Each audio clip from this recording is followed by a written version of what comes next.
بسم اللہ الرحمن الرحیم نحمدہ ونصلی علی رسولہ الکریم۔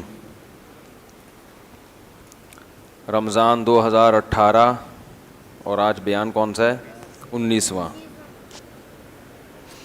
تقریراتیں شروع ہو رہی ہیں تو انشاءاللہ پھر اس میں تفصیل سے بیان کریں گے۔ آج تھوڑا مختصر، مجھے کہیں اور بھی جانا ہے بیان کے لیے۔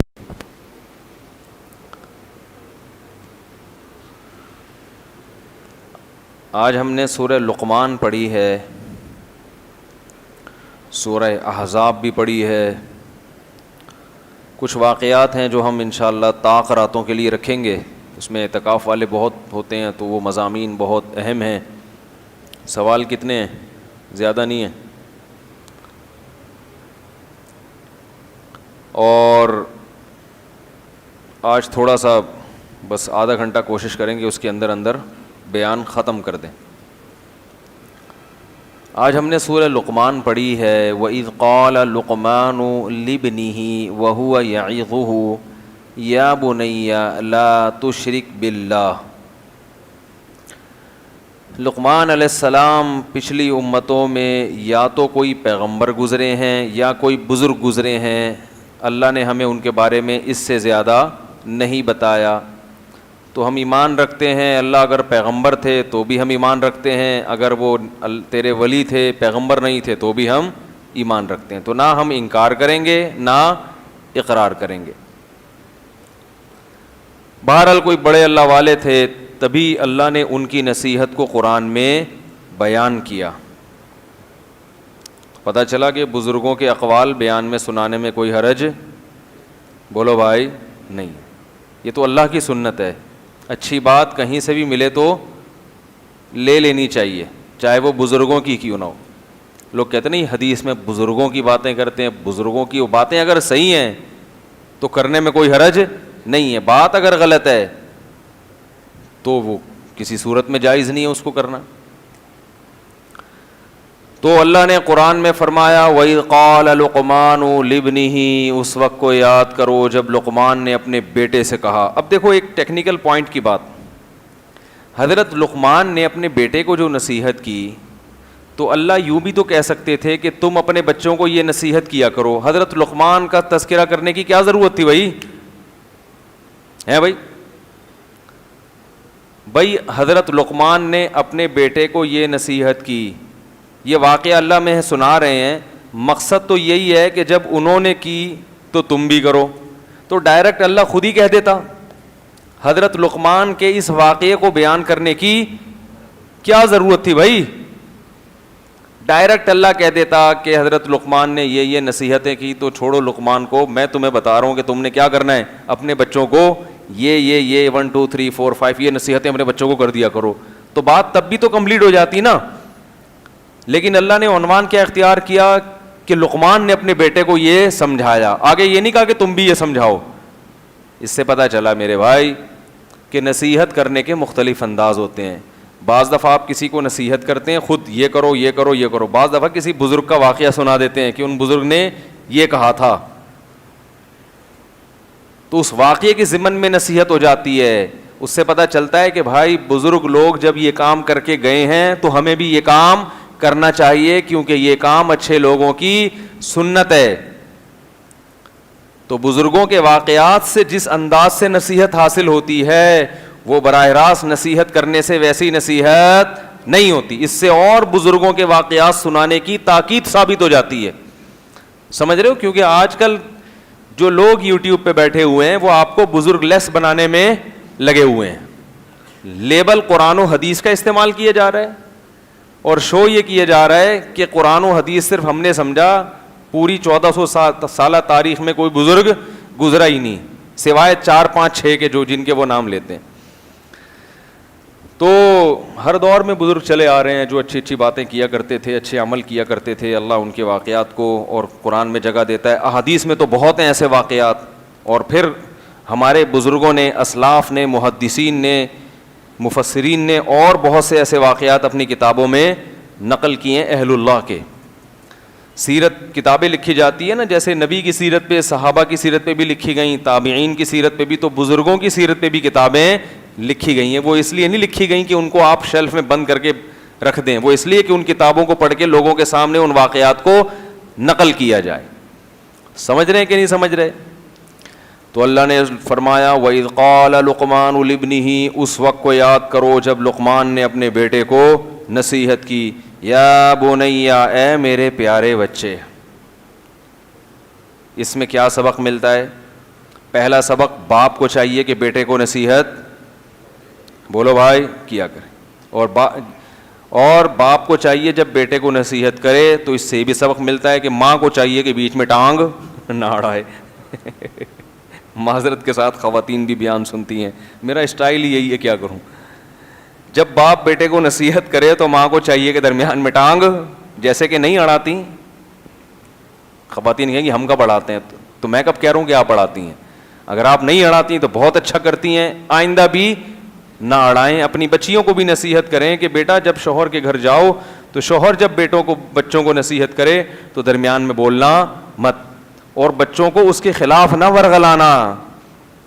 ہوتا کیا ہے, سب جگہ نہیں, بعض جگہوں پر ایسا ہوتا ہے, کہیں کہیں شاذ و نادر, کروڑوں میں کوئی ایک جگہ ایسا ہو جاتا ہے کہ باپ جب اولاد کو نصیحت کرتا ہے تو یا تو والدہ اسی وقت درمیان میں ٹوک دیتی ہیں, ہر وقت سمجھاتے ہی رہتے ہو, گھر کا خیال تو ہے نہیں. اور بعض دفعہ اس وقت نہیں کہتی, بعد میں کہتی ہیں بچوں کو کہ تمہارے ابا کا کام تو نصیحتوں کے علاوہ کچھ ہے ہی نہیں. اس سے بچے پہ بہت منفی اثر پڑتا ہے, بہت برا اثر پڑتا ہے. مائیں سمجھتی ہیں کہ اس طرح سے ہم بچے کو اپنی طرف کھینچ لیں گے, حالانکہ بچہ نہ باپ کا رہتا ہے نہ ماں کا رہتا ہے. بالکل یہی کنڈیشن ماں کی بھی ہے کہ ماں جب بچے کو نصیحت کر رہی ہو تو باپ کو بھی چاہیے کہ ٹانگ نہ اڑائے, اس کو نصیحت کرنے دے, چاہے وہ غلطی نصیحت ہو, فی الحال چپ رہے تاکہ بچے کے دل سے ماں کا احترام نہ نکلے. پھر سائڈ پہ لے جا کے, چھاؤں میں لے جا کے اس کو سمجھائے, بیگم یہ جو تم نصیحت کرتی ہو, ایک تو تمہارا اسٹائل مجھے آج تک سمجھ میں, وہ جو بھی باتیں وہ الگ سے لے جا کے کر لیں, ایک تو تمہارا نصیحت کا اسٹائل آج تک مجھے سمجھ میں نہیں آیا, تھوڑا نرم لہجے سے کر لیتی, اور چلو کر بھی لیا ہے تو یہ بات نہیں بلکہ ان کو یہ سمجھائے. اسی طرح عورت اپنے شوہر کو چھاؤں میں لے جا کے, سائڈ پہ لے جا کے سمجھا دے کہ آپ نے جو بچے کو یہ نصیحت کی ہے اس میں یہ ٹیکنیکل قسم کا فالٹ ہے, لیکن اس وقت کچھ بھی نہ بولا جائے. بہت نقصان ہے اس کا, بہت نقصان ہے. تو والدین کو چاہیے ویسے آپس میں لڑیں, مگر بچوں کے لیے تو تھوڑی دیر کے لیے ایک ہو جایا کریں. ان کو تو یہ بتائیں کہ ہم کیا ہیں, ایک ہیں. لڑنا ہو کنڈی بند کریں, پھر جو گتم گتھا لڑائی پڈا کرنا ہے کریں. تو لیکن تربیت باپ کی ذمہ داری ماں کی نسبت زیادہ ہے, تو اس لیے اللہ نے یہاں کس کا ذکر کیا, باپ کا, کیونکہ ماں جو ہے نا اس کا جسمانی تربیت میں کردار زیادہ ہے اور باپ کا روحانی تربیت میں کردار زیادہ ہے. تو یہاں اللہ نے باپ کی نصیحت کا ذکر کیا, قرآن میں کہیں ماں کی بیٹے کو نصیحت کا تذکرہ نہیں ہے, حالانکہ وہ بھی شریعت کا حکم ہے, لیکن باپ کو ہائی لائٹ کیوں کیا جا رہا ہے, یہ بتانے کے لیے کہ نصیحت کرنا, روحانی تربیت کرنا, یہ پہلی ذمہ داری کس کی ہے, باپ کی. آج بھی انگریز کی جو کتابیں ہیں نا, جو انگریز نے جب بر صغیر پر حکومت کی اور عدالتی قانون بنایا تو اس میں یہ لکھا تھا نیچرل گارجن جو ہے بچے کا وہ باپ ہے. یہ گورا بھی اس بات کو مانتا تھا کہ نیچرل گارجن کون ہے, جو قدرت نے جس کو بنایا وہ کون ہے, باپ. تبھی باپ زیادہ پخروٹی ہوتے ہیں ماں کی نسبت. لوگ آ کے شکایت کرتے ہیں نا, ابا ہر وقت یار ابا کا موڈ ہی آف رہتا ہے, ابا ہر وقت یہ کیوں کیا, یہ کیوں نہیں کیا, ابے کہاں جا رہا ہے, کدھر سے آ رہا ہے. ماں پھر بھی تھوڑا کمپرومائز کرتی ہے. تو میں نے کہا بھائی یہ اللہ نے اس میں سافٹ ویئر انسٹال کیے ہیں ایسے. ابا جو پنچایتی ہوتے ہیں یہ سافٹ ویئر پنچایت کی کس نے انسٹال کی, ابا میں, یہ اللہ نے کی ہیں. اللہ نے اس کو جان بوجھ کر ایسا بنایا ہے تاکہ بچہ آزاد نہ ہو اور بچے کی تربیت ہو لاشعوری طور پر. باپ نہ چاہتے ہوئے بھی بچے کی تربیت کرتا ہے.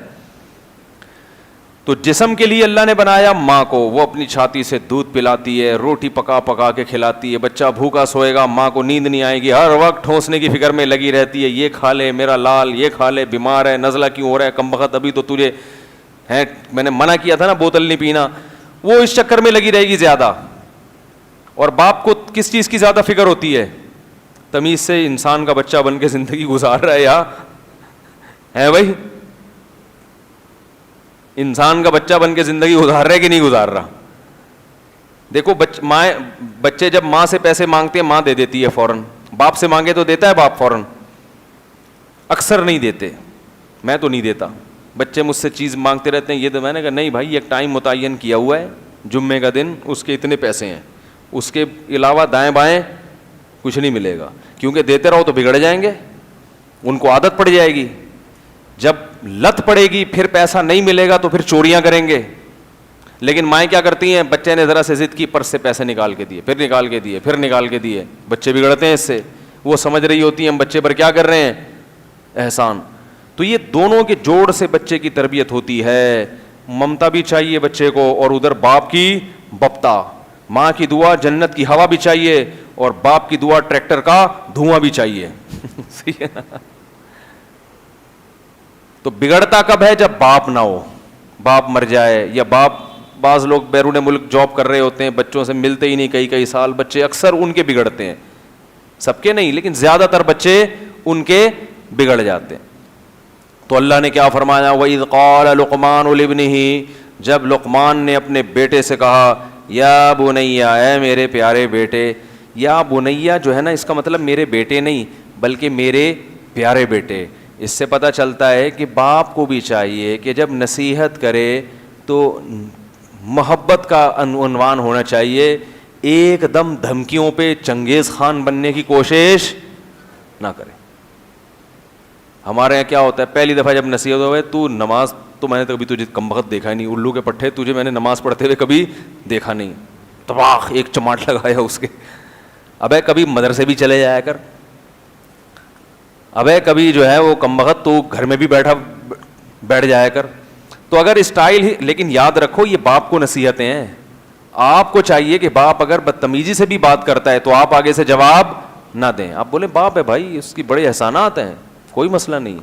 آپ کے لیے یہی ہے کہ آپ اس کے سامنے جھک جائیں. لیکن ابا کو قرآن کیا کہہ رہا ہے, دیکھو لقمان جیسے نیک آدمی نے یا پیغمبر نے نصیحت کی تو کیسے محبت سے, یا بنیا, اے میرے پیارے بیٹے.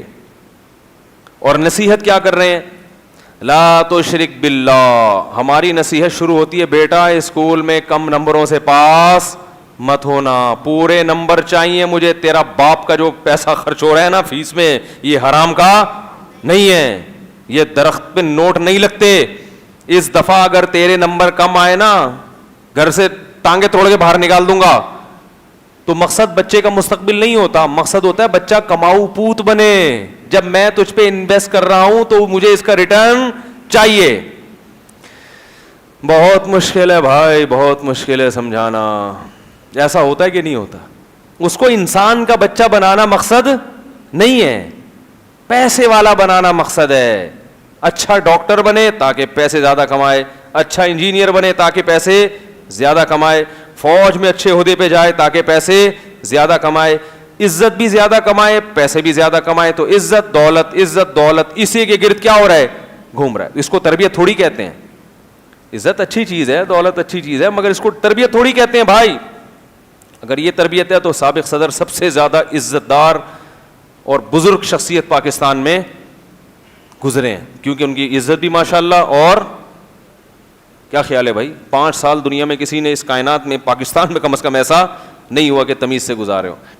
قارون پھر سب سے زیادہ کیا تھا, عزت والا اور دولت والا بھی تھا. وہ دولت تھی تو عزت بھی تھی. تو نصیحت شروع کہاں سے کر رہے ہیں, لا تشرک باللہ, یعنی بتایا کہ اچھا انسان بننے کے لیے سب سے پہلے کیا ہے, اپنے رب کو انسان پہچانے کہ مجھے پیدا کس نے کیا. دیکھو والدین چاہتے ہیں کہ سب سے پہلے بچے کے سامنے ہمارا تعارف ہو, بچہ ہمیں پہچانے. بچپن سے ماں باپ کو اس کی کوشش ہوتی ہے نا, ماں بچے کو کیا سکھاتی ہے؟ یہ تمہارے ابو اور میں تمہاری امی. ابا کیا سکھاتا ہے؟ میں ابو اور یہ امی. سب سے پہلے یہ، پھر بھائی بہن. تو پیغمبروں کی خواہش ہوتی ہے کہ بچے کو سب سے پہلے کس کے بارے میں تعارف کروائیں؟ اللہ کے، جس نے ہمیں پیدا کیا اور اس اولاد کو پیدا کیا. تو ہماری آپ کی بھی سب سے زیادہ کوشش ہونی چاہیے کہ بچہ سب سے پہلے کس کو پہچانے؟ اللہ کو. اس کے ذہن میں اللہ بیٹھ جائے کہ بھائی سب سے پہلے اللہ ہے، اور اللہ کا سب سے بڑا حق کیا ہے؟ اس کو یکتا مانا جائے، اس کے ساتھ کسی کو شریک نہ کیا جائے. یا بنی لا تشرک باللہ، اے میرے پیارے بیٹے اللہ کے ساتھ کسی کو شریک نہ کرنا. یا علی مدد کے نعرے نہ لگانا، یا رسول اللہ مدد کے نعرے نہ لگانا، یا غوث آدم مدد کے نعرے نہ لگانا. اور اس طرح کے جتنے بھی نعرے جن میں شرک کی بو بھی آتی ہو، بیٹا اس سے دور رہنا. ایک اللہ ہے جس نے مجھے بنایا، تجھے بنایا، ہم سب کو بنایا، بس وہی حاجت روا، وہی مشکل کشا. یہ بچے کے ذہن میں بچپن سے بٹھا دیں. ہم کلمہ تو یاد کراتے ہیں، کلمے کا مفہوم نہیں یاد کراتے. کلمہ تو قادیانی بھی اپنے بچوں کو پڑھاتے ہیں، تو کیا اس کلمے سے ان کی بخشش ہو جائے گی؟ بھائی وہ مفہوم ہی بدل دیا انہوں نے کلمے کا. تو الفاظ مقصد تھوڑی ہیں، الفاظ کے ساتھ ساتھ اس کا جو مفہوم ہے وہ بھی بولے نا، ضروری ہے وہ بھی. تو لا تشرک باللہ ان الشرک لظلم عظیم، شرک بہت بڑا ظلم ہے. ظلم کہتے ہیں جس کا جو حق تھا آپ نے اسے وہ نہیں دیا. تو اللہ کا جو حق تھا آپ نے وہ حق اللہ کو نہیں دیا. اور پھر آگے فرمایا وَوَصَّيْنَا الْإِنسَانَ بِوَالِدَيْهِ، ہم نے انسان کو نصیحت کی ہے اپنے والدین سے اچھا سلوک کرے. تو اس میں بتا دیا کہ اللہ کے بعد کون ہے بھائی؟ والدین. رسول کا جو حق ہے نا وہ تو اللہ کی وجہ سے ہے، کیونکہ وہ رسول صلی اللہ علیہ وسلم نے اللہ کا تعارف کروایا. تو جو اللہ سے محبت کرے گا رسول سے تو لازمی کرے گا، جو اللہ کا حق ادا کرے گا رسول کا تو حق لازمی کرے گا. وہ جو رسول کو نہیں پہچانتا وہ اللہ کو بھی نہیں پہچانتا. کہ جنہوں نے اللہ کا یہ ساری آیتیں ہمارے سامنے تو رسول نے پیش کی ہے نا، تو وہ تو خود بخود اللہ کے ضمن میں آ گیا. آگے فرمایا وَوَصَّيْنَا الْإِنسَانَ بِوَالِدَيْهِ، وصیت کر دی ہے ہم نے انسان کو اپنے والدین کے ساتھ اچھا سلوک کرے. وصیت کا لفظ بہت سخت لفظ ہے. یہ نہیں فرمایا کہ ہم نے حکم دیا ہے انسان کو یہ کرے. جہاں بھی بات آئی نا قرآن میں نماز کی، زکوٰۃ کی، روزے کی، حکم کی بات آئی ہے، یہ کرو یہ نہیں کرو، یہ کرو یہ نہیں کرو. لیکن جہاں والدین کی بات آئی تو اللہ فرماتے ہیں کہ یہ نہیں میں کہہ رہا کہ حکم دے رہا ہوں، میں وصیت کر رہا ہوں. وصیت کسے کہتے ہیں پتہ ہے؟ مرتے ہوئے جو ہم کہہ کے جاتے ہیں. بھائی جب ہم دنیا سے جا رہے ہوتے ہیں اس وقت جو ورڈنگ ہوتی ہے، جو باتیں کہہ کے جاتے ہیں، وہ باتیں کیا کہلاتی ہیں؟ بھائی میرے ابا نے یہ وصیت کی تھی تو میں اس کو کسی قیمت پہ چھوڑ نہیں سکتا. تو وصیت کی جاتی ہے اس حکم کی جو آپ کی نظر میں بہت اہمیت کا ہم، کیونکہ مرتے ہوئے آپ ادھر ادھر کی باتیں نہیں کرو گے. اب آپ دنیا سے جا رہے ہو، ڈاکٹر نے کہہ دیا آپ کے پاس 3 منٹ کا ٹائم ہے، یا آپ پھانسی کے پھندے پہ جا رہے ہو، آخری خواہش پوچھی جاتی ہے نا. کیا ہو گیا بھائی؟ آخری خواہش پوچھی جاتی ہے کہ بتائیں مرنے سے پہلے کیا چاہتے ہیں. تو آپ چھوٹی موٹی باتیں نہیں کرو گی، یار میں یہ چاہتا ہوں کہ ایسا ہے کہ صبح میری جو بڑی بچی ہے اس کو ناشتے میں 2 پراٹھے کھلا دینا وہاں سے لا کے، اور وہ ہے نا اس بیچارے نے کئی دنوں سے برگر نہیں کھایا، میرا وہ منجلا بیٹا، اس کو کل ضرور برگر کھلا دینا. اور ہاں ایسا کرنا وہ گاڑی میں غلط پارک کر کے آ گیا تھا، اس کو صحیح جگہ پارک کر دینا. تو لوگ کہیں گے موت کے خوف سے اس کا دماغ کیا ہو گیا ہے، یہ باولا ہو گیا، خراب ہو گیا.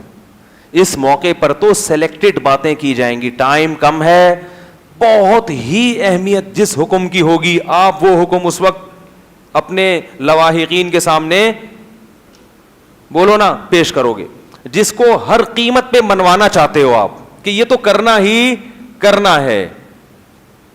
اور پھر لوگ اس کو اہمیت سے بھی لیتے ہیں، بھائی یہ تو میرے باپ کی وصیت ہے یار، میں اسے کیسے چھوڑ سکتا ہوں، یہ تو میرے ابا نے کہہ کر گئے تھے مجھے. تو اللہ نے لفظ استعمال کیا وصیت، حالانکہ اللہ پہ موت نہیں آتی، یہ بتانے کے لیے کہ مرتا ہوا جتنی تاکید سے کوئی حکم دیتا ہے اتنی تاکید سے میں تمہیں، بلکہ اس سے بھی زیادہ تاکید سے. کیوں؟ عربی میں وصیت کے لیے وصا کا لفظ استعمال نہیں ہوتا, اوصا کا لفظ استعمال ہوتا ہے. وصا میں تشدید تاکید کے لیے ہے کہ بہت زیادہ تاکید سے تمہیں وصیت کر رہا ہوں کہ والدین کے ساتھ اچھا سلوک کرنا ہے. بہت اہم حکم ہے, بہت اہم حکم. ایک جگہ فرمایا قضا ربو کا, تیرے رب کا فیصلہ ہے. یہ کب استعمال ہوتا ہے؟ جب عدالت میں جج کوئی حکم صادر کرتا ہے تو وہ عام احکام کی طرح حکم نہیں ہوتا, وہ فیصلہ ہوتا ہے جس کے پیچھے واپس ہونے کا کوئی راستہ آپ کے پاس. جج کہتے ہیں نا فیصلہ محفوظ ہے, وہ فیصلہ اناؤنس کر دیا جاتا ہے, بس سپریم کورٹ کا فیصلہ ہے, اب یہ ریورس نہیں ہو سکتا. تو اللہ نے والدین کے لیے قضا کا لفظ بھی استعمال کیا اور وصیت کا لفظ بھی, بتا دیا کہ یہ حکم عام احکام کی طرح بولو بھائی نہیں ہے. اس لیے بھائی اللہ کا واسطہ دے کے کہتا ہوں نوجوانوں کو, جو مرد ہیں ان کو بھی, جو نوجوان لڑکیاں ہیں ان کو بھی, اپنی ماں اور اپنے باپ کے سامنے زبان مت چلایا کرو. دنیا بھی تباہ ہو جائے گی, آخرت تو ہوگی تباہ. بہت کنٹرول کرو, برداشت کرنا سیکھو, برداشت کرنا, اللہ نوازے گا تمہیں. اینٹ کا جواب پتھر سے دیتے ہیں. وہی کمپنی میں جب باس جھاڑ پہ لائے گا نا برداشت کریں گے, جاب سے نہ نکال دے. وہی بوڑھا باپ جب جھاڑ پہ لائے گا تو برداشت ہی نہیں ہوتا ان سے کہ یار یہ ہر وقت سناتے رہتے ہیں, ہر وقت سناتے رہتے ہیں. اتنی تاکید ہے والدین کی. میں یہ نہیں کہہ رہا کہ والدین ظلم نہیں کرتے, بعض بہت ظالم بھی ہوتے ہیں اور ناقابل برداشت حد تک اولاد کو پریشان کرتے ہیں. ایسے موقع پہ جتنا برداشت کر سکتے ہو کرو, بچ جاؤ ان کے سامنے. نہیں ہو کے دے رہا تو الگ ہو جاؤ. زبان درازی اور تو میں سے بہتر ہے کیا کرو بھائی, الگ ہو جاؤ اور پھر ان کا حال احوال پوچھتے رہو, مالی امداد کرتے رہو, ان کے لیے دعا کرتے رہو.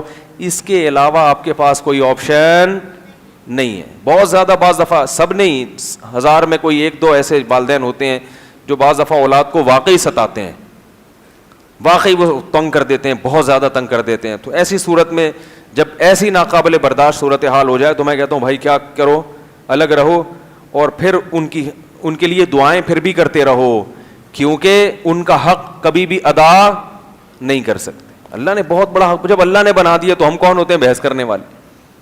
اور والدین کو اولڈ ہاؤس میں جمع کرانا, بیماری میں ان کو نہ پوچھنا, بیمار چھوڑ کے چلے جا کے کوئی ملازم رکھ لیتے ہیں ماسی اور خود بھول گئے ان کو. ماسی کو پیسے دے دیں گے, وہ خود سارے پیمپر شیمپر خود ہی چینج کر دے گی ماں کے, اور یہ ابا کے لیے بھی ایک ملازم رکھا, خود بالکل بھول گئے.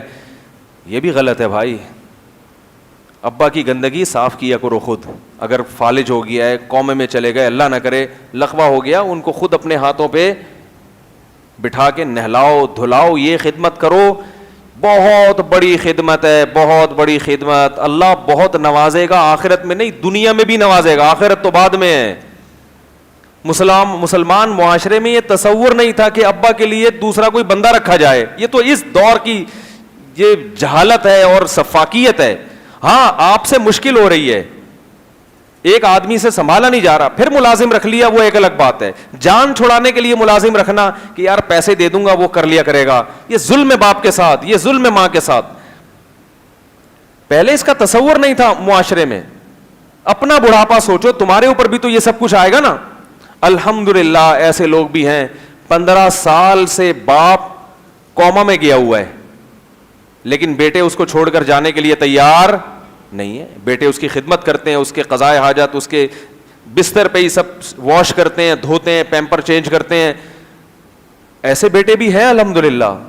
لیکن مغربی کلچر آہستہ آہستہ ہمارے ہاں آ رہا ہے, اور اس کی وجہ بھی والدین ہیں. والدین اپنی اولاد کو دین نہیں سکھاتے. انہوں نے ساری زندگی ان کو فزکس کیمسٹری میں لگا کے رکھا ہے, اور فزکس میں والدین کے حقوق کہیں بھی نہیں پڑھائے جاتے. میڈیکل سائنس میں یہ تو بتایا جاتا ہے بچے کی پیدائش کا پروسیس کیا ہوتا ہے, لیکن باپ اور ماں کا بچے پر کتنا بڑا احسان ہے. میڈیکل سائنس میں ایسا کوئی چیپٹر بولو نا بھائی ہے کیا, کہیں پڑھایا جاتا ہے؟ آئیے اب والدین کے حقوق پر پروفیسر صاحب آ کے خطاب کریں گے. جب چیپٹر ہی نہیں ہے تو ڈاکٹر کو کیا پتا کہ باپ کا کیا حق, ماں کا کیا حق. اگر کوئی ڈاکٹر والدین کے حقوق ادا کر رہا ہے تو وہ اس لیے کہ مسلمان ہے, اس لیے کہ مسلمان کلچر میں پیدا ہوا. میڈیکل سائنس نے اس کو یہ چیز نہیں سکھائی. کوئی انجینئر ہے تو انجینئرنگ میں اس نے پڑھا ہی نہیں کہ تمیز سے بات کیا ہوتی ہے. تو کیسے تمیز سے بات کرے گا بھائی لوگوں سے؟ کیا خیال ہے بھائی؟ تمیز تو مدرسوں میں سکھائی جاتی ہے, بزرگوں کے یہاں سکھائی جاتی ہے. اب بچے, ماں باپ کہتے ہیں ہمارا بچہ انجینئر بن گیا مگر ہم سے تمیز سے بات نہیں کرتا. میں ان سے کہتا ہوں بھائی اس نے جتنی کتابیں پڑھی ہیں اس میں تمیز نام کا کوئی چیپٹر تھا ہی نہیں, تو کیسے بات کرے گا؟ آپ کو اگر تمیز سکھانی تھی اس کے لیے تبلیغ میں بھیجتے آپ اس کو, کچھ اللہ کی راہ میں پسینہ بہاتا, اللہ کی راہ میں جوتے کھاتا, اللہ کی راہ میں ٹینشن اٹھاتا, تو اس کے اندر برداشت کی قوت پیدا ہوتی, والدین کے فضائل سنتا, اللہ رسول کے کی احکام کی اہمیت دل میں پیدا ہوئی ہوتی, اہل اللہ کے پاس جا کے بیٹھتا, بزرگوں کی جوتیاں سیدھا کرتا. تو جب سفید ریش بزرگوں کی جوتیاں سیدھا کرنے کی عادت پڑے گی تو باپ کا احترام بھی دل میں آئے گا کہ نہیں آئے گا؟ اور سارا دن بیٹھ کے بزرگوں کو گالیاں دیتا رہے گا تو ایک دن اپنے ابا کو بھی کیا کرے گا؟ گھر سے نکال دے گا باہر. تو ادب تمیز میں مجھے یاد ہے ہم جب مدرسے گئے تو ہم نے دیکھا کہ ہمارے شیخ جو حضرت مفتی رشید احمد صاحب تھے, طلبہ ان کے جوتے سیدھے کرتے تھے. وہ بڑی عمر کے تھے, سفید ریش تھے, تو ہم نے بھی دیکھا دیکھی ان کے چپل سیدھے کرنا شروع کر دیے. جب وہ جا رہے ہیں تو ہم چپل اٹھا کے رکھ دیتے تھے. کچھ دنوں میں مجھے خیال آیا, جب میں گھر آتا تھا تو مجھے پھر شرم آتی تھی کہ یار ہم اپنے باپ کے جوتے کیوں نہیں اٹھاتے. جب ایک پریکٹس ہو گئی نا تو پھر شرم آتی تھی کہ ہمارے ابا اپنے جوتے اپنے ہاتھ میں پکڑ کے چلیں اور ہم پیچھے پیچھے ایسے ہی چلیں, یہ ہماری غیرت کے خلاف. وہ ابا پھر میں کوشش کرتا تھا ابا کے جوتے اٹھاؤں, ابا اٹھانے نہیں دیتے تھے, لیکن دل میں ایک شرمندگی ہوتی تھی. تو یہ چیزیں ٹریننگ سے آتی ہیں. تمیز کہاں سے آتی ہے؟ فزکس کیمسٹری سے؟ بولو بھائی, نہیں آتی. تو بہت ضرورت ہے. کلچر تباہ ہو رہا ہے, باپ کا احترام نکل رہا ہے, دادا دادی نانا نانی کا احترام نکل رہا ہے. جو غیر مسلموں میں ڈراموں میں فلموں میں دیکھ رہے ہیں وہی چیز ہمارے گھر میں آ رہی ہے. دادیوں کو جھڑکا جاتا ہے, دادی ماں کی طرح ہوتی ہے بھائی, وہ تمہاری باپ کی بھی ماں ہے, اس کا تو بہت زیادہ احترام ہے, اس کے لیے بھی قابل احترام ہے. اس کے تو قدموں میں بیٹھا کرو, پاؤں دبایا کرو, کڑوی کسیلی سنا کرو. نہ دادی کا احترام نہ نانی کا احترام. مذاق اڑا رہے ہوتے ہیں, دادی ہر وقت کھانستی رہتی ہے, دادی چیختی رہتی ہے, دادی کو تمیز سے بات, آہستہ بولو. ایک جگہ میں نے دیکھا ایک صاحب کہہ رہے ہیں اپنی دادی کو ذرا آہستہ بات کرو. میں نے کہا یار تیری باپ کی ماں ہے, یہ اتنا بڑا احترام, اس کو تم کہہ رہے ہو کہ آہستہ بات کرو, اس کو سکھا رہے ہو تم. یہ ہے وہ کلچر جس کی طرف ہمیں مغرب لے کر جا رہا ہے. میڈیا بھی لے کر جا رہا ہے اسی کلچر کی طرف, اور مغرب بھی اسی کلچر کی طرف ہمیں لے کر جا رہا ہے. تو بھائی ان بزرگوں کی قدر کرو. قرآن حدیث میں کیا آتا ہے؟ حدیث سے تمام فقہاء نے مسئلہ نکالا ہے کہ آپ اگر نفل نماز پڑھ رہے ہیں, باپ نے آپ کو بلایا, آپ نماز توڑ کر اس کی بات کا جواب دیں. ماں نے بلایا, نماز توڑ کے ماں کی بات کا جواب دیں. دادا نے بلایا, نماز توڑ کے دادا کی بات کا جواب دیں. دادی نے بلایا, نماز توڑ کر دادی کی بات کا جواب دیں. نانی نے بلایا, نماز توڑیں, نانی کی بات کا جواب دیں. نانا نے بلایا, نماز توڑیں, نانا کی بات کا جواب دیں. اس کے علاوہ کوئی بھی بلائے تو نماز توڑنے کی ضرورت نہیں. کتنا بڑا حق, کتنا بڑا حق بنا دی. سب کلچر کی واٹ لگ رہی ہے, بس پیسہ کماؤ پیسہ کماؤ پیسہ کماؤ. اور والدین کا بھی قصور ہے, ان کو بھی وہی بچہ اچھا لگتا ہے جو پیسے کما کے کھلاتا. ان کو نماز پڑھتا ہوا بچہ اچھا لگتا ہی نہیں ہے. نماز پڑھتا ہوا بچہ ان کو کیا, داڑھی والا بچہ ان کو اچھا لگتا ہی نہیں ہے. شلوار ٹخنے سے اوپر ہو تو ان کو بچہ ملا ملا سا لگ رہا ہوتا ہے, وہ پسند ہی نہیں کرتے. تو جب آپ چاہتے ہو آپ کا بچہ لبرل بنے اور جناب زمانے کے ساتھ چلے, تو بھائی زمانے میں سب سے آگے تو امریکہ نکل چکا ہے. تو اگر آپ کا بچہ وہاں پہنچے گا تو سب سے پہلا کام یہ کرے گا, 60 سال ہوتے ہی آپ کو گھر سے باہر نکالے گا کہ آپ کی کھانسی سے ایکچولی جراثیم جاتے ہیں اور آپ نے لائف کو انجوائے کیا. اب ڈیڈی آپ ہمیں بھی لائف کو انجوائے کرنے دیں, بلا وجہ بے وقت کھانس کے ہماری نیند خراب نہ کریں. تو پھر لبرلزم تو اس کو بولتے ہیں بھائی. یہ جو لبرل لوگ کچھ اپنے ابا اماں کی خدمت کرتے ہیں, یہ مذہب کے اثرات ہیں جس کی وجہ سے کر رہے ہیں. یہ خاندانی اثرات ہیں اسلامی کلچر کے. اب یہ اثرات آہستہ آہستہ مزمحل ہو رہے ہیں, کم ہو رہے ہیں. اگلی 2-4 نسلوں میں نہیں ہوگا یہ. کیسے سمجھائیں بھائی, کیسے سمجھائیں؟ تو خوب خدمت کرو. اور بھی بڑی چیزیں, لیکن پھر وہ معاملہ خراب ہو جائے گا. تو چھوڑو, بس زیادہ نہیں سیاست پہ جاتا میں. وہ بہویں آج کل ساسوں کو بالکل ہی لفٹ کرانا چھوڑ دی انہوں نے. ساسیں بھی ظلم کرتی ہیں مگر بہویں بھی کوئی اتنی نیک نہیں ہے.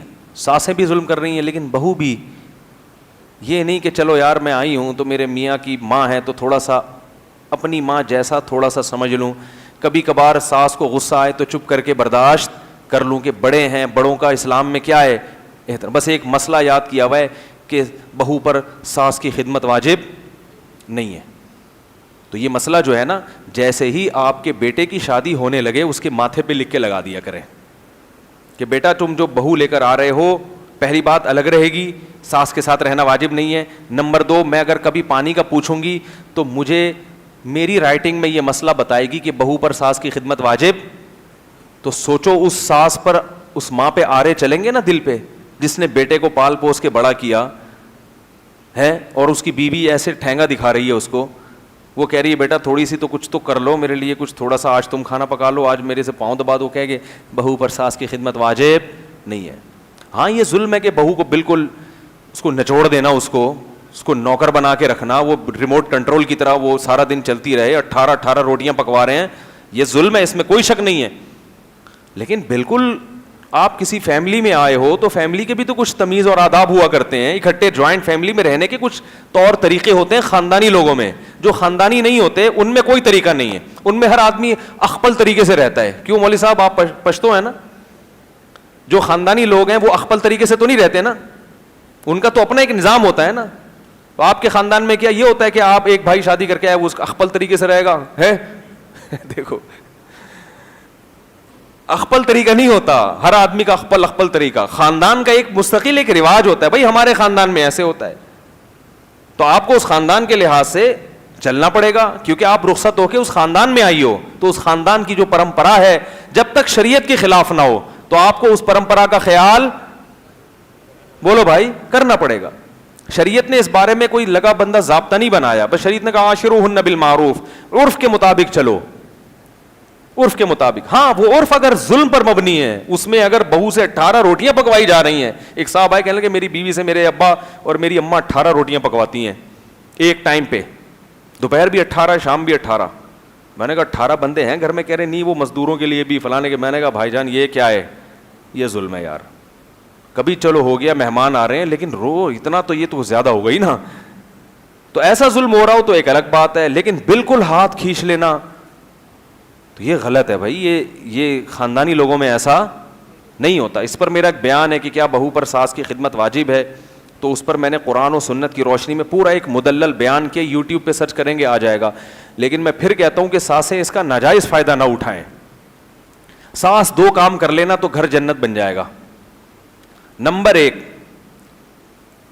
کہ تانے نہ دیا کرے. بہو نے کوئی الٹی چیز پکا دی تو محبت سے سمجھائے ماشاءاللہ بڑی پیاری چیز بنائی ہے, اگر تھوڑا سا نمک اور کم کر لو تو اس میں مزہ دوبالا ہو جائے گا. ایسے یہ جو تم نے گوشت گلایا ہے نا دیسی مرغے کا, بیٹا یہ بڑا پیارا گوشت گلایا ہے تم نے, تھوڑی دیر اور چولہے پہ پکتی تو اور مکھن جیسا ہو جاتا. یہ اسٹائل بات کرنے کا ساسوں کا نہیں ہوتا. ساس کا اسٹائل بتاؤں کیسا ہوتا ہے, گوشت گلا نہیں کچا رہ گیا, ان کے تو ماں باپ نے کھانا پکانا نہیں سکھایا ان کو ہے. تمہیں تمہاری ماں نے روٹی پکانا نہیں سکھائی ہے, بول کے بھی گئی تھی جلا دیا. تو جب اس طرح کے طنز ہوتے ہیں نا, پڑی ہوئی سوتی رہتی ہے, تمہارے باپ نے تمہیں سکھایا نہیں کچھ, تم ڈائریکٹ ماں باپ پر آ کے تانے, تو اس کے دل میں نفرت کے جذبات پیدا ہوتے ہیں, کیونکہ اسے پتا ہے یہ میری حقیقی ماں نہیں ہے, تمیز سے چلے گی تو ہم بھی تمیز سے چلیں گے بھائی, ٹھیک ہے نا. تمیز سے ہی تو, محبت سے تو بات کرو, طنز تو نہ کرو, تانے تو نہ دو. دوسرا, اس پر اس کے بوجھ سے زیادہ کام نہ ڈالا جائے, کام لیا جائے. گھر میں فارغ نہیں کسی کو بیٹھ, جب جوائنٹ فیملی میں ہے تو سب کو مشترک رہنا ہے, کچھ نہ کچھ گھلنا جلنا ہے. پیڑے کھانے کے لیے کوئی بھی نہیں آیا. آپ کا میاں بھی تو اتنی خدمت کر رہا ہے نا گھر میں, لا کے پھل بھی, یہ چیزیں اس پر واجب تھوڑی ہیں, لیکن اخلاقی ذمہ داری ہے. پھل کھلانا شوہر پر واجب نہیں ہے, اخلاقی ذمہ داری ہے. علاج کرنا شوہر پر واجب نہیں ہے, پتہ ہے آپ کو, علاج کرنا, بیوی بیمار ہو جائے, بیوی کا علاج شوہر پہ واجب نہیں ہے. کیوں؟ اس لیے کہ آپ خود بیمار ہو جاتی ہو تو اپنا علاج واجب نہیں ہے, تو بیوی کا کہاں سے واجب ہو گیا؟ پرہیز واجب ہے. بیوی کو نزلہ ہو گیا تو شوہر پرہیز کرا سکتا ہے, ٹھنڈے پانی سے پرہیز, آئس کریم سے پرہیز, کھچڑی کھاؤ 3 دن تک, لیکن غیر اخلاقی حرکت ہے نا علاج نہ کرانا, وہ بیچاری کہاں جائے گی علاج کے لیے؟ تو جیسے شوہر کی اخلاقی ذمہ داری ہے کہ خود بیمار ہو تو اپنا بھی علاج کرو, بیوی بیمار ہو جائے تو اس کا بھی علاج کرو. تو جب وہ اپنی اخلاقی ذمہ داریاں پوری کر رہا ہے تو ساس کی خدمت, گھر میں سب کے ساتھ مشترکہ رہنا, یہ بھی آپ کی اخلاقی ذمہ داری ہے. سمجھ میں آ رہی ہے بات کہ نہیں آ رہی؟ یہ اخلاقی, اس میں شریعت نے پابندی نہیں لگائی بلکہ ترغیب دی ہے, اخلاقیات کا تقاضا ہے. دیکھو جابر بن عبداللہ رضی اللہ تعالی عنہ کی زوجہ کا انتقال ہو گیا تھا یا طلاق ہو گئی تھی, تو حضرت جابر بن عبداللہ کی چھوٹی چھوٹی بہنیں تھیں. تو حضرت جابر بن عبداللہ نے شادی کی تو آپ صلی اللہ علیہ وسلم نے ان سے پوچھا کہ اے جابر تم نے کس سے شادی کی ہے, بیوہ سے یا کنواری سے؟ تو حضرت جابر نے کہا یا رسول اللہ بیوہ عورت سے شادی کی ہے, بڑی عمر کی عورت. آپ نے فرمایا کنواری جوان سے کرتے نکاح, تم بھی دل بہلاتے اس سے, وہ بھی تمہارے ساتھ دل بہلاتی, بیوہ سے کیوں کر لی؟ ایک مزاح کیا نبی صلی اللہ علیہ وسلم نے. انہوں نے کہا یا رسول اللہ میری چھوٹی چھوٹی بہنیں ہیں, میں ان کی دیکھ بھال کے لیے انہی جیسی لے آؤں, اس کو تو خود سنبھالنا پڑے گا نا, کم عمر ہوگی تو میرا مقصد کیا تھا نکاح کے لیے, اپنی ان چھوٹی بہنوں کے لیے کوئی گھر میں ماں جیسی بھی کوئی مل جائے ان کو, تو اس لیے میں نے بڑی عمر کی عورت سے کی ہے. تو اس سے کیا پتہ چلا, نکاح بعض دفعہ اس لیے بھی کیا جاتا ہے کہ بھائی گھر میں سنبھالنے کے لیے کوئی عورت آ جائے گی. اب جابر بن عبداللہ کی زوجہ آتی اور کہتی میرے ذمے تمہاری چھوٹی بہنوں کی خدمت نہیں ہے, مجھے الگ گھر لے کے دو, تو ان کا تو نکاح کا سارا مقصد ہی کیا ہو جاتا, فوت ہو جاتا. تو اس سے پتہ چلا ہے کہ نکاح کے بہت سارے مقاصد ہیں. ایک مقصد یہ بھی ہے کہ بھئی بیوی سے دل لگی کی جائے, ایک مقصد یہ بھی ہے کہ گھر میں کوئی کام کاج کے لیے, کوئی گھر کی رکھوالی کے لیے, اور گھر میں ماں باپ کی خدمت کے لیے, بہن بھائیوں کے لیے, گھر میں ایک فیملی کو بڑا کرنے کے لیے کہ ہمارے گھر کے افراد بڑھ جائیں, اس کے لیے بھی نکاح کیا جاتا ہے.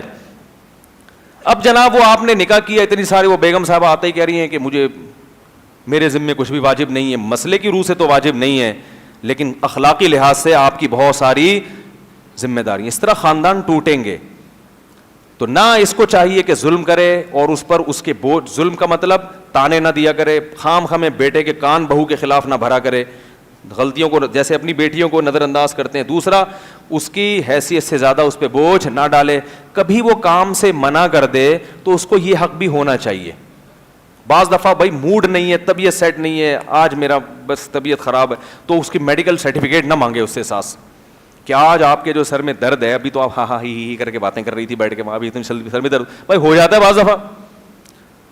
بعض دفعہ ہو جاتا ہے, ہمارے ساتھ بھی تو ہو جاتا ہے نا. اچھے بھلے بیٹھے ہیں, موڈ آف ہو جاتا ہے, کوئی طبیعت خراب ہو جاتی ہے آدمی کا, پھر کہتا ہے نہیں ہو رہا. نیند بعض دفعہ زیادہ آتی ہے, تھکاوٹ اتنی ہوتی ہے کہ اٹھا نہیں جاتا. اب ساس آ کے بول رہی کم بہت پڑی ہوئی ہے, اس کو تو پولیس بلانی پڑے گی اٹھانے کے لیے. تو کبھی کبھار سونے دو بھائی, سوتوں کو اٹھانا اچھا کام نہیں ہے. آج آپ خود کچن میں چلی جاؤ, آج خود تھوڑا سا آپ کر لو. اور بیٹے کو بھی چاہیے کہ بیوی اگر ماں کی زیادہ خدمت نہیں کر رہی, اس کو محبت سے سمجھائے. نہیں کر رہی تو مار دھاڑ کے بجائے خود اماں کی خدمت کرنا شروع کر دے. تو بیوی غیرت مند ہوگی تو اس کو خود شرم آئے گی, خود خدمت کرے, بولے بھائی کوئی بات نہیں, دیکھو اب میں اس عمر میں تو اماں کو کچن میں نہیں دیکھ سکتا, بیگم میں بھی اماں کی عمر اتنی ہو گئی ہے اور گھر میں اتنی بہویں پڑی ہوئی ہیں اور اماں ہماری کچن سنبھالے, کپڑے بھی دھوئے, تو اب یہ سعادت کس کے حصے میں آئے گی؟ میرے حصے میں. تو جب بیوی اپنے میاں کو دیکھے گی وہ پجامے دھو رہا ہے بیٹھ کے تو خود اس کو تھوڑی سی شرم آئے گی. وہ اس کو شرم اس لیے نہیں آتی کہ میاں صاحب کو نصیحتوں کے علاوہ کوئی کام نہیں ہے. کام یہ اپنی ماں کا ایک دھیلے کا بھی نہیں کرتے. اس کو پتا ہے یہ اس کو ماں کی قدر ہوتی تو کبھی خود بھی تھوڑا سا ہلتا نا, ہلتا ہی نہیں ہے اپنی جگہ سے. تو اس کو ماں کی قدر نہیں ہے, اس کو مجھ پہ روب جمانے کا, بولو بھائی, شوق ہے, چودراہٹ کا شوق ہے. تو چودراہٹ کے لیے اور کوئی ذریعہ مل نہیں رہا تھا, تو اب ماں کے عنوان سے جو ہے نا مجھ پہ روب جمانا شروع کر دیا ہے. خود چائے پلا دے ماں کو, خود خدمت کریں, یہ تو زیادہ ثواب ہے, تو بڑی سعادت کی بات ہے. وہ خدمتیں جو مرد کر نہیں سکتے, جس میں مرد کے لیے ناممکن ہے, حیا اور یعنی بعض دفعہ ایسے استنجا کرانا ہے یا ایسا, وہ پھر آپ کہتے ہیں بھائی بہو سے کہ تم کر لو تو بہت ثواب ملے گا انشاءاللہ تمہیں, اور اس کے بدلے میں پھر اس کو کچھ نوازیں بھی, اضافی بھی, خیال کریں یار یہ میری ماں کی خدمت کرتی ہے, کوئی بات نہیں اس دفعہ میں تمہیں عیدی ذرا زیادہ دوں گا, اور پھر انشاءاللہ ہم جو ہے وہ سوئٹزرلینڈ گھومنے کے لیے بھی انشاءاللہ جائیں گے, ٹھیک ہے نا. نہیں تو جتنی اللہ نے جیب میں گنجائش دی, انڈا موڑ گھوم کے آ جائیں, کہیں بھی جائیں, کچھ تھوڑا سا وہ دکھائیں, اپریشیٹ کریں. تو یہ دو چار چھوٹی چھوٹی چیزیں ہیں, اگر ہوں تو گھر کیا بن جائے گا, جنت, ورنہ وہی انگریزوں کی طرح ہو رہا ہے, شادی ہو کے بیوی گھر میں نہیں ہوٹل میں آتی ہے. گھر تو وہی ہوتا ہے جس میں کوئی بوڑھا تو ہو, جس گھر میں بوڑھا نہیں ہے وہ گھر نہیں ہے, وہ گھر, وہ تو ہوٹل ہے. صحیح ہے نا, وہ تو ہوٹل ہے, گھر تھوڑی ہے. اتنا دل چاہتا ہے, ہمارا بھی دل چاہتا ہے کہ کاش ہماری والدہ, ہماری دادی دادا زندہ ہوتے, کچھ تھوڑا سا ڈانٹتے, کچھ نصیحت کرتے, کچھ تھوڑی سی جھاڑ پھیلاتے. تو گھر میں کوئی بوڑھا نہیں ہے تو کوئی نصیحت کرنے والا نہیں ہے. کوئی ہوتا جس کے ہم تھوڑی جھاڑ سن کے برداشت کرتے, اس کے پاؤں دباتے, اس سے دعائیں لیتے. تو یہ کتنی بڑی نعمت ہے گھر میں بوڑھے کا وجود. آج کیسی زندگی گزر رہی ہے, گھر میں بوڑھا برداشت نہیں ہو رہا, بس الگ ہو جاؤ, بس الگ ہو جاؤ, بس الگ ہو جاؤ. پھر آپ کی اولاد ہوتی ہے تو کیسی محبت سے دادا دادی نانا نانی اس کو پالتے ہیں, وہ ایک الگ لطف ہے. گھر میں اگر آپ کے بڑے نہیں ہیں تو آپ باپ ہو, دادا کا مزہ بچوں کو ملتا ہی نہیں ہے. نہ نانا کی محبت ملتی ہے, نہ دادا کی محبت ملتی ہے. آدھی کام تو دادا دادی نانا نانی بچوں کا کر لیتے ہیں ان کو پالنے میں. تو وہ سارا سیٹ اپ مغربی کلچر کی وجہ سے برباد ہو رہا ہے. تو کیا کہاں بات چلی تھی, کہاں آ گئی؟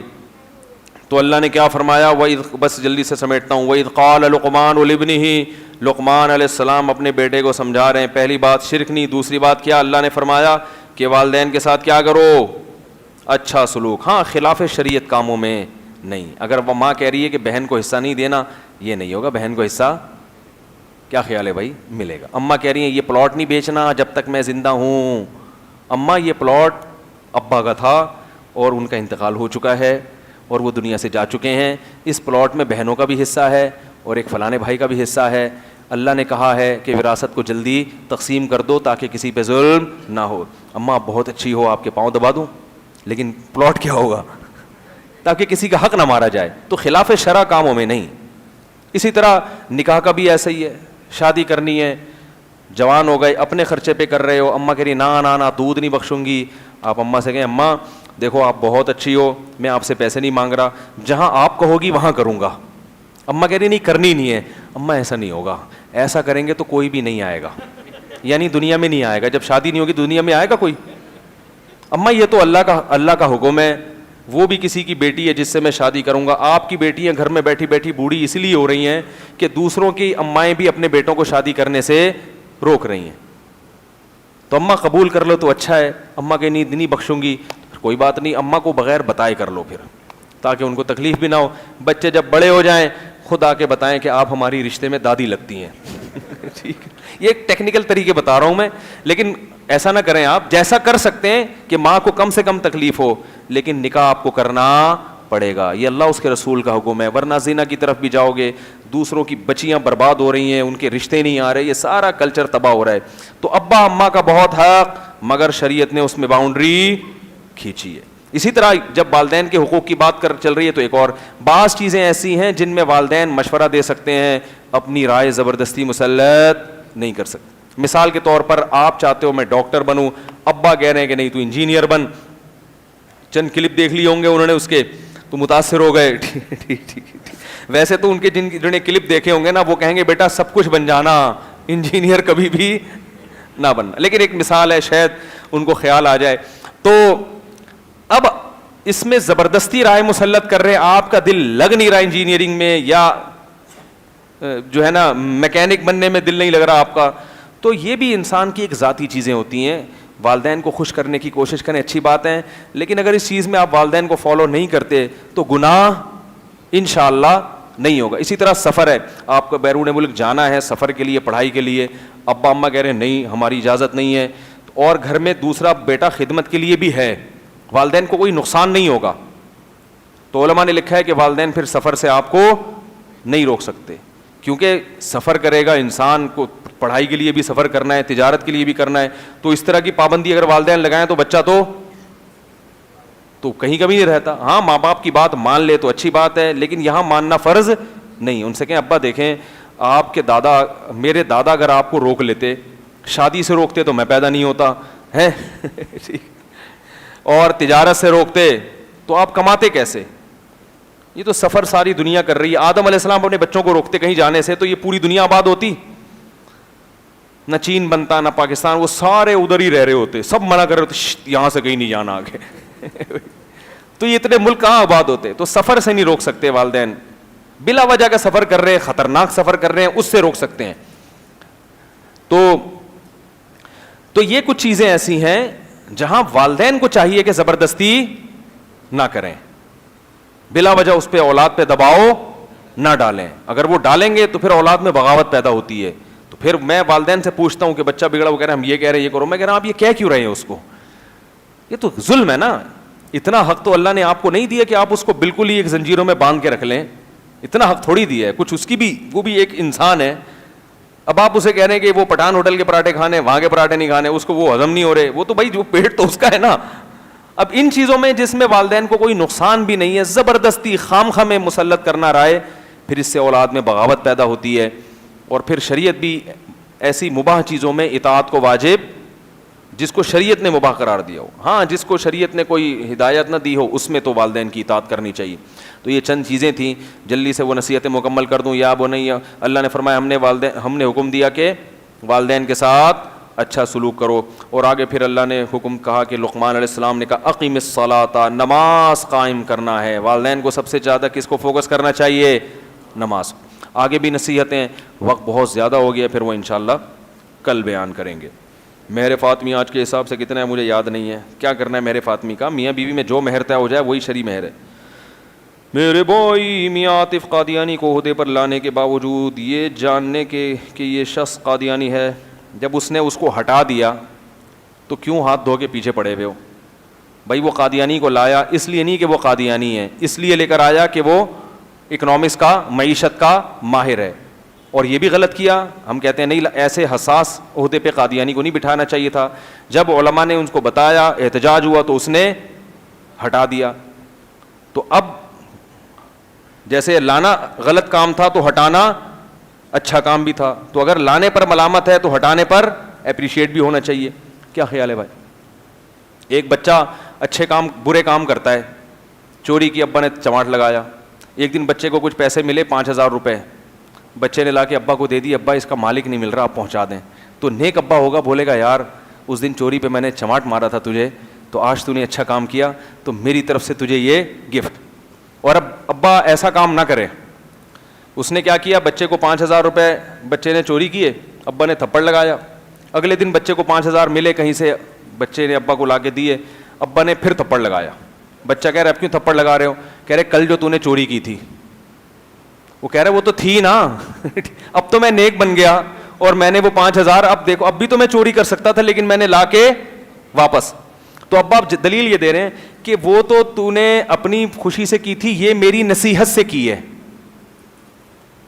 آپ کہہ سکتے ہیں قادیانی کو لایا اس لیے تھا, اپنی مرضی سے, ہٹایا قوم کے کہنے سے, تو یہ تو ہمارے کہنے سے ہٹایا ہے.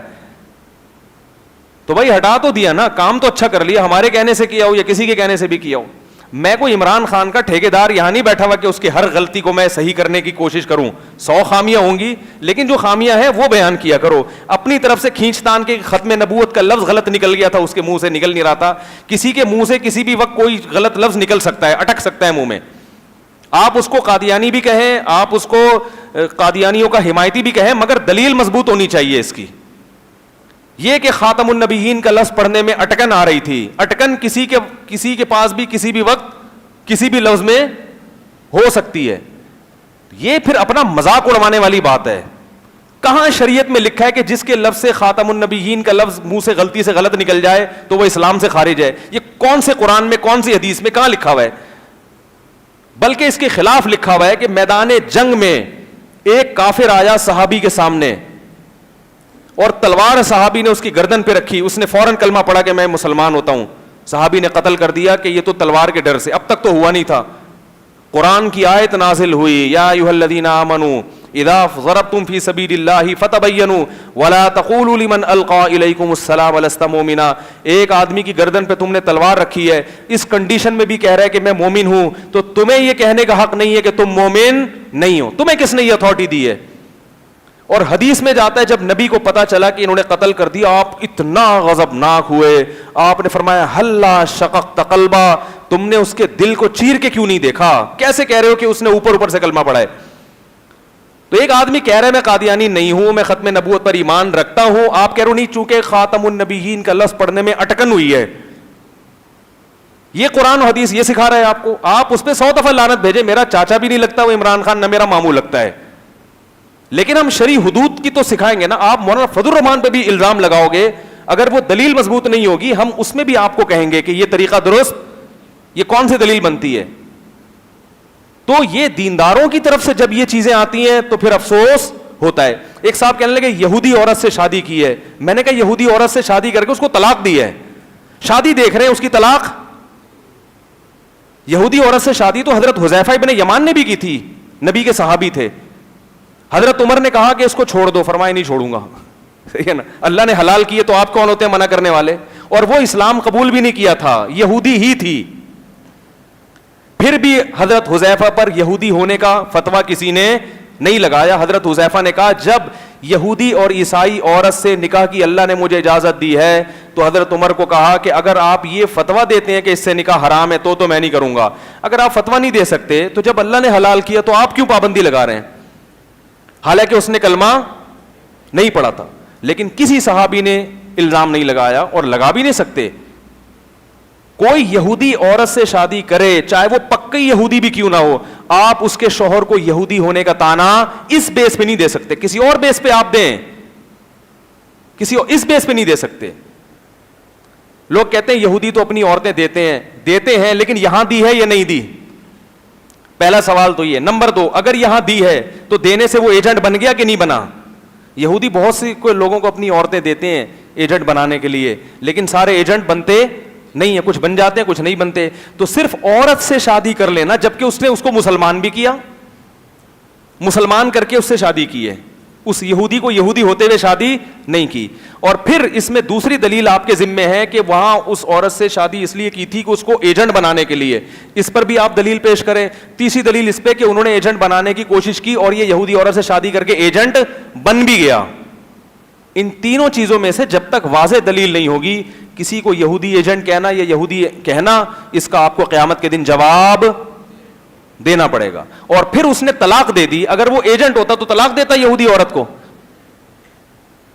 طلاق یہی کام اگر کوئی اور کرتا نا تو کہتے یہ ہوتا ہے یہودیوں کا ایجنٹ. اگر آپ خود پی ٹی آئی میں ہوتے, آپ پتہ کیا کہتے, یہ ہے ہمارا قائد, یہودیوں کا ایجنٹ نہیں بنا, اور بلکہ یہودی عورت کو بھی کیا کر دیا, لات مار کے رخصت کر دیا. نعرے لگاتے پھر رہے ہوتے. لیکن چونکہ آپ پی ٹی آئی کے نہیں ہو اور میں بھی نہیں ہوں پی ٹی آئی کا, یہ بھی آپ کو بتا دوں, ایک دھیلا نہیں ملتا مجھے پی ٹی آئی سے. لعنتیں الگ ملتی ہیں, صلواتیں الگ ملتی ہیں. اور پی ٹی آئی کے لوگ تو میرا بیان سنتے تھے بھاگ گئے. ایک دن میں نے مولانا فضل الرحمان کی تعریف کر دی تھی بیان میں, وہ بھاگ گئے بیان سن. نہ مجھے وہاں سے کوئی پروٹوکول مل رہا ہے کہ عمران خان کا فون ہے ماشاءاللہ ماشاءاللہ زندہ باد, اور نہ کوئی جے یو آئی سے یا مسلم لیگ سے مل رہا ہے. تو میرا دماغ خراب ہے, میں بیٹھ کے یہاں باتیں کر رہا ہوں. میں صرف آپ کو بتا رہا ہوں کہ شرعی حدود کے اندر رہیں, حدود شریعت سے باہر نکل کے آپ کو نہ کسی کی صفائی بیان کرنے کی اجازت اور نہ کسی پر الزام لگانے کی اجازت. سمجھ میں نہیں آ رہی میرا خیال ہے بات. اس حدود کے اندر رہ کر آپ جو مرضی الزام لگائیں, تو آپ خام خامے اپنی طرف سے فرض کر کر کے یہودی عورت سے شادی کی تو یہودی بن گیا. کوئی اور تلاش کریں کہ بھائی وہ اسرائیل سے اس نے یہ ایگریمنٹ کیا ہے, اس پہ آپ کہیں اس فلانے سے یہ چھپ کے اس کے کیا ہو رہے ہیں, اندر سے ایگریمنٹ ہو رہے ہیں, اسرائیل کو تسلیم کرنے کی باتیں ہو رہی ہیں, یہ غلط ہیں, ہم بھی اس کی کیا کریں گے, مخالفت. لیکن یہ کہنا کہ ختم نبوت کا لفظ پڑھنے میں غلطی ہو گئی تھی اور جناب وہ اس کو وزیر خزانہ بنا دیا, اس سے پہلی جو حکومتیں ہیں یہ حرکتیں وہ بھی کرتے رہے ہیں. چونکہ آپ ان کے ساتھ ہیں تو ان کے اگلے پچھلے گناہ آپ نے کیا کر دیے, معاف کر دیے. کیا پچھلی حکومت میں قادیانیوں کے حق میں قانون پاس نہیں ہوا؟ بولو بھائی. لیکن اس کے باوجود ہم مسلم لیگ کو قادیانیوں کا ایجنٹ نہیں کہتے, ہم کہتے ہیں دباؤ میں ڈال کے پیسوں کا لالچ دے کے کروا لیا, اس سے ایجنٹ نہیں بن جاتے, غلط کام کیا. تو اس طرح ہم کہتے ہیں یہاں بھی غلط کام کچھ ہو رہے ہیں, لیکن اس سے فلاں کا ایجنٹ بنا دینا, جیسے مسلم لیگیوں کو ہم یہودیوں کا ایجنٹ نہیں کہتے, نہ قادیانیوں کا ایجنٹ کہتے ہیں, ہم کہتے ہیں لالچ میں آ کے کچھ الٹے کام کیے ہیں, لالچ سے لوگ پھسلتے ہیں, اچھے بھلے لوگ بھی پھسل جاتے ہیں. تو ایسے ہی یہ لوگ بھی ممکن ہے دباؤ میں آ کے انہوں نے کچھ الٹے کام کیے ہوں, لیکن یہودی عورت سے شادی کر کے کم وقت طلاق بھی ہو چکی ہے, اس کو چھوڑ چکا ہے, وہ اس کا جان نہیں چھوڑ رہے کہ تم نے کی کیوں تھی تم نے.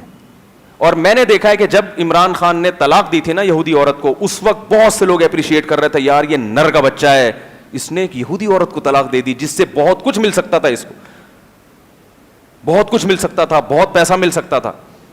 تو ایک اور بات سے بات چل نکلی ہے, آپ نہ جوائن کریں پی ٹی آئی. میں اب راز کی بات بتا دوں, میں نے پی ٹی آئی کو ووٹ نہیں دیا تھا. عجیب بات, میں نے اس دفعہ پی ٹی آئی کو ووٹ, بولو بھائی, حالانکہ یہ باتیں بتانے کس کو دیا چھوڑو, میں نے پی ٹی آئی کو ووٹ نہیں دیا,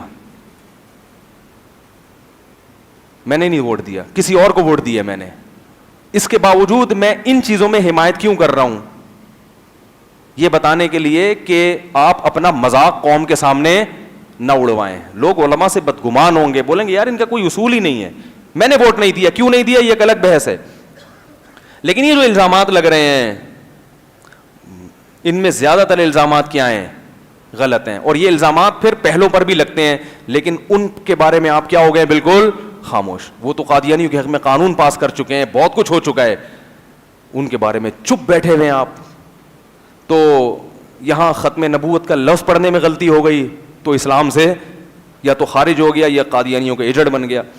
تو بہت کچھ ہے, لوگ واٹس ایپ پہ بھیجتے رہتے ہیں, وہ دیکھو قادیانی سے ہاتھ ملا رہا فلانا, تو بھائی غلط کر رہا ہے یار, ہم کب کہہ رہے ہیں. لیکن ایجنٹ بن جانا ان کا, یہ پہلے لوگ بھی بہت اچھی طرح سے کر چکے. جنرل مشرف نے قادیانیوں کے حق میں تقریر کی ہے, قادیانیوں کے سامنے کھڑے ہو کر, میں نے وہ تقریر خود سنی ہے. اس کے باوجود بہت سے لوگوں نے جنرل مشرف کا ساتھ دیا. جنرل مشرف نے تقریر میں یہ کہا تھا قادیانیوں کو خوش کرنے کے لیے کہ کچھ فنڈامنٹلسٹ قسم کے لوگ ہیں جو نہیں چاہتے, ہم تو بڑے براڈ مائنڈیڈ ہیں, ہم تو سب کے حقوق چاہتے ہیں. یہ باقاعدہ تقریر اس کی آن دا ریکارڈ موجود ہے.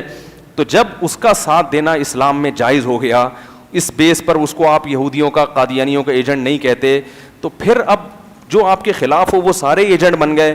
یہ بات ساڑی عقلچ نہیں آتی. آپ بھی بہت اچھے ہیں تو ہو سکتا ہے دوسرے بھی بہت اچھے ہوں. اور یہ بھی ایک بات یاد رکھو, آج ایک بڑا ایشو چل رہا ہے, وہ کوئی نیب کا چیئرمین ہے جنہوں نے کوئی سیٹنگ ان کی تھوڑی سی آج کل آؤٹ ہوئی ہے.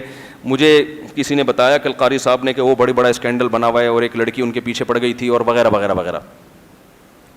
تو مجھے اس اسکینڈل سے کوئی غرض نہیں ہے, صحیح بھی ہو سکتا ہے, غلط بھی ہو سکتا ہے, ہمیں کوئی بات غرض نہیں ہے. اس پہ جو تبصرے ہم نے جو یوٹیوب پہ نیچے کمنٹس دیکھے, کوئی کچھ گالیاں دے رہے ہیں اس کو, ابے تیری ایسی کی تیسی, ابے تو ایسا آدمی, ابے تو یوں, ابے تو یوں, اور کچھ دفاع کر رہے ہیں کہ یہ فیک ہے. یہ دونوں ہی غلط ہیں, یہ دونوں کیا ہیں, غلط. اس کا اصل جواب یہ ہونا چاہیے کہ ایک آدمی سے ایک غلطی ہوئی ہے, اس نے قوم کے سامنے نہیں کی, یہ اس کا اور اللہ کا معاملہ ہے جو جرم ہے, گناہ ہے. زیادہ لتاڑنا اس کو چاہیے جس نے اس کے جرم کو کیا کیا, دنیا کے سامنے ہائی لائٹ کیا. الحم سے لے کے والناس تک اور تمام احادیث ہمیں یہ سکھاتی ہیں کہ ایک آدمی اگر چھپ کے جرم کر رہا ہے تو اس کے گناہ پہ پردہ ڈالو, اس کے گناہ کو لوگوں کے سامنے ہائی لائٹ مت کرو. یہ آیتیں کہاں گئیں, یہ حدیثیں کہاں گئیں؟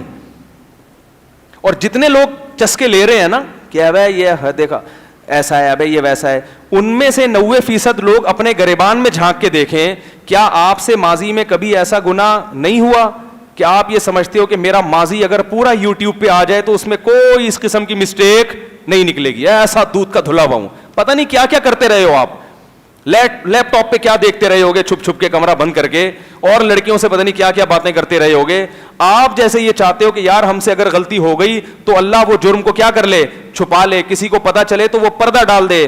تو ایسے ہی کسی دوسرے سے گناہ ہوتا ہے, چاہے وہ کوئی بھی ہو, تو آپ کی ذمہ داری ہے کہ اس کے گناہ پہ کیا کریں, پردہ ڈالیں. لوگوں کے تبصرے یہ بھی تھے کہ یہ تو اینٹی کرپشن ہے, یعنی اینٹی کرپشن کے لیے ہے نا یہ, تو جس آدمی کا کام کرپشن روکنا وہ خود کرپٹ ہو, تو ہم اس کے اس جرم کو ہائی لائٹ کر رہے ہیں تاکہ پتہ چلے کہ یہ آدمی کرپشن روکنے کے لائق, بولو بھائی, نہیں ہے. تو یاد رکھو کرپشن ایک الگ چیز ہے, اس قسم کی حرام کاریاں, ناجائز غلطی, میں اس لیے کہہ رہا ہوں کہ میں اس کو گناہ کو اپریشیٹ نہیں کر رہا کہ بہت اچھا کام کیا, یہ ہے ناجائز, یہ ہے حرام, یہ ہے غلط, لیکن یہ اس کا کرپشن سے تعلق, بولو بھائی, نہیں ہے. وہ آدمی کرپشن کرتا ہوا پکڑا جاتا, پوری دنیا کے سامنے اس کو لانا چاہیے تھا کہ یہ جس عہدے پر بیٹھا ہوا ہے اس عہدے پر اس کی ذمہ داری ہے کرپشن روکنا, مگر یہ خود کیا کر رہا ہے, رشوت لے رہا ہے, تاکہ لوگوں کو اس کے شر سے حفاظت ہوتی.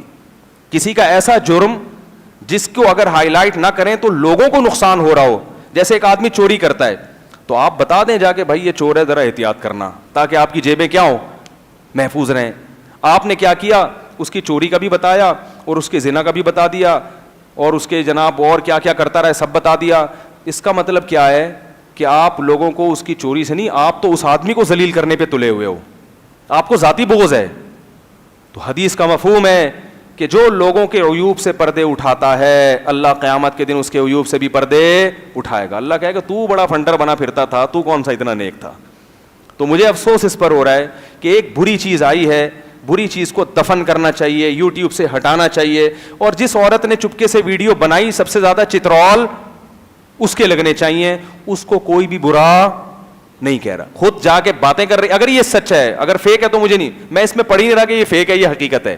ہمیں کیا کرنا ہے بھائی, کسی سے توبہ کا دروازہ کھلا ہے, اگر گناہ ہوا ہے تو بھائی توبہ کر کے اللہ کو منا لو, اللہ معاف کر دے گا, آئندہ نہیں کرو. تو ہمیں تو اس سے غرض ہی نہیں ہے کہ یہ سچا واقعہ ہے یا جھوٹا واقعہ. اگر بالفرض سچا واقعہ ہے تو اس عورت کو کوئی ملامت نہیں کر رہا کہ کمبخت جب تو اس کے پاس گئی تھی اس سے تو نے گپیں بھی لگائیں, باتیں بھی کی اور بڑے دل لگی کی باتیں کر کے چپکے سے ویڈیو بنائی, تو تجھے یہ حق کس نے دیا تھا کہ ایک آدمی کو ننگا کر دے چوک پہ لا کے. تو چترول کس کے لگنے چاہیے, اس خاتون کے. اس کو کوئی بھی برا بھلا بلکہ اپریشیٹ کر رہے ہیں, ماشاء اللہ ماشاء اللہ آپ نے ایک آدمی کا راز فاش کر کے قوم کو اس بڑے مجرم سے بچایا. جو کہنے والے ہوتے ہیں وہ اس سے بھی بڑے بڑے جرم بولو بھائی کر چکے ہوتے ہیں. تو مجھے اس سے غرض نہیں ہے کہ وہ نیب کے چیئرمین اچھا آدمی ہے برا آدمی ہے. میں یہ بتا رہا ہوں کہ اسلام نے کسی کی برائی کو چھپانے کا حکم دیا ہے, ہائی لائٹ کرنے کی اجازت نہیں دی ہے. علماء اس کی ایک بڑی پیاری مثال دیتے ہیں کہ دیکھو اگر ایک آدمی بیچ چوک میں گندگی کر دے, قضائے حاجت کر لے, واش روم جانا چاہیے تھا نا اس کو, چھپ کے یہ اس نے بیچ چوک میں کر دیا, یہ برائی کی نا اس نے. آپ نے کیا کیا, ڈنڈی سے لے کے اس کو پوری سڑک میں پھیلا دیا. تو زیادہ برا کون ہے, وہ ہے یا آپ ہیں؟ اس نے تو ایک جگہ کیا تھا, آپ نے کیا کیا. تو ایک آدمی نے اگر جرم کیا ہے اس نے تو بند کمرے میں چھپ کے کیا, آپ نے یوٹیوب پہ وہ جرم وہ گندگی پوری دنیا میں پھیلا دی. تو جس نے پھیلائی ہے وہ زیادہ گندا ہے, جس نے کی ہے وہ کم درجے کا گندا ہے, اور وہ توبہ کر کے اللہ کو منا بھی سکتا ہے. لیکن جب کسی کا جرم دنیا کے سامنے آ جائے تو وہ اللہ سے 100 دفعہ بھی توبہ کرے, اللہ تو پہلی دفعہ میں معاف کر دے گا, پبلک قیامت تک اس کو بخشنے کے لیے تیار نہیں ہوتی. پبلک ہمیشہ کہے گی یہ وہی تو ہے جس نے یہ کیا تھا. تو کسی کی عزت کا اس طرح سے جنازہ نکالنا, کیا اللہ اس کی اجازت دے سکتا ہے آپ کو؟ کیا شریعت اس کی اجازت دے سکتی ہے؟ عبداللہ بن مسعود رضی اللہ تعالیٰ عنہ کے پاس کچھ لوگ آئے اور کہا کہ فلاں نے زنا کیا ہے. اب چونکہ 4 گواہ تھے تو حد جاری کرنے کا حکم ہے. عبداللہ بن مسعود کو افسوس ہوا, فرمایا کہ تم اس کے جرم کو چھپا دیتے تو یہ زیادہ اچھا تھا. حالانکہ 4 گواہ ہو نا, 4 آدمی زنا کرتے ہوئے دیکھیں تو ان کو شریعت نے اجازت دی ہے, اور 4 سے کم اگر ہو تو پھر تو اجازت بھی نہیں دی ہے کہ کیوں کسی کا راز فاش کر رہے ہو. 4 ہوں تو اس لیے کہ بھئی تاکہ یہ معاشرے میں یہ برائی کیا ہو, ختم ہو. لیکن اس پہ بھی عبداللہ بن مسعود خوش نہیں ہوئے کہ کیا مل رہا ہے تمہیں اس آدمی کو سزا دلوا کے, چپکے سے اس کو سمجھا دیتے جا کے وہ توبہ کر لیتا. تو لوگ چسکے لیتے ہیں دوسروں کی عزتوں کو اچھال کے, اور جو زیادہ کمنٹس کر رہے ہوتے ہیں, سب کی بات نہیں کر رہا, میں کسی پہ الزام نہیں لگا رہا, ان میں سے بہت سے خود ان سے بڑے بڑے جرائم میں مبتلا ہوتے ہیں, لیکن اپنے جرم چاہتے ہیں کہ ان پہ اللہ پردہ ڈال کے رکھے. دوسرے کا جرم سامنے آیا تو پوری دنیا میں اس کو پھیلا دیتے ہیں. تو یہ اس جرم سے بھی بڑا جرم ہے جو لوگ بولو بھائی کر رہے ہیں. تو یہ اللہ کے غضب سے ڈرنا چاہیے. کہیں اللہ آپ کے جس نے بھی یہ ویڈیو بنا کے ڈالی ہے اس کو ڈرنا چاہیے کہ اللہ تیرے جرائم کو دنیا کے سامنے کہیں ظاہر نہ کر دے. اللہ تعالیٰ حفاظت فرمائے. بس کافی آج. سبحانک اللہم و بحمدک نشہد ان لا الہ الا انت نستغفرک و نتوب الیک. Thanks for watching. Don't forget to like, comment, share and subscribe to Mufti Tariq Masood, famous scholar.